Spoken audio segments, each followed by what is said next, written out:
আজ আমি রান্না করব ঢ্যাঁড়স। তো তার জন্য লাগবে টমেটো আর কাঁচা লঙ্কা।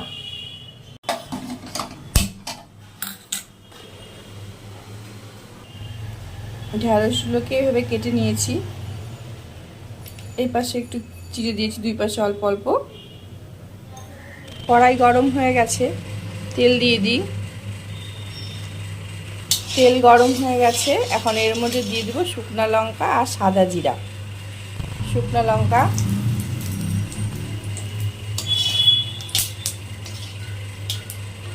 তেজপাতা, সাদা জিরা, কাঁচা লঙ্কা, টমেটো।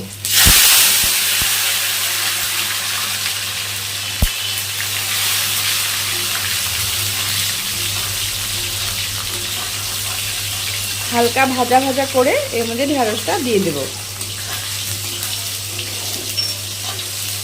টমেটো এরকম ভাজা হয়ে গেলে এখন আমি দিয়ে দেব ঢ্যাঁড়স।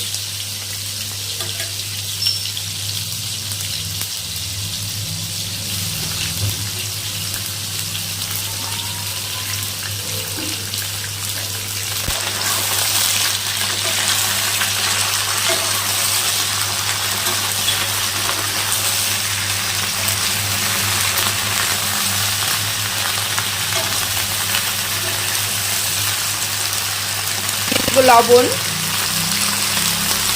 হলুদ। এখন ভালো মতো ভেজে নিতে হবে।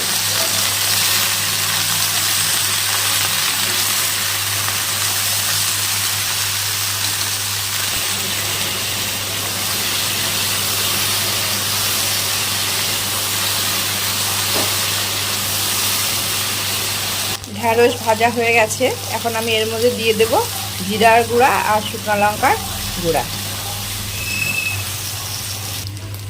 আঁচটা কমিয়ে নেব, নিয়ে এই যে জিরার গুঁড়া জলে ভেজাবো না, এমনিই দিয়ে দেব। শুকনো লঙ্কার গুঁড়া, চিনি।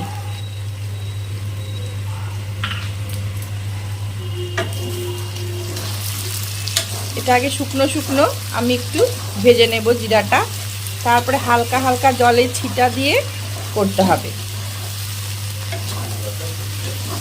আঁচটা কমিয়েই কিন্তু জিরাটা ভাজতে হবে,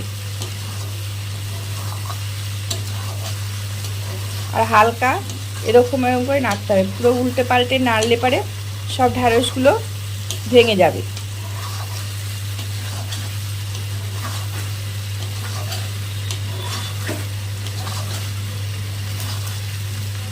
এখন দিয়ে দেবো হালকা অল্পটুকু জল। জল দিয়ে আঁচ কিন্তু বাড়াবো না, অল্প এরকম করে নাড়াচাড়া করে তারপর আঁচটা বাড়িয়ে দেব।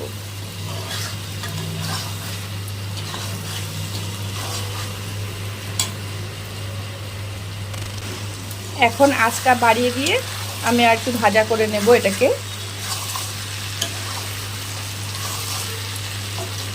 অল্প করে গরম মশলা, আর আঁচটা কমিয়ে নিয়ে এখন হালকা নাড়াচাড়া করে নামিয়ে নিতে হবে।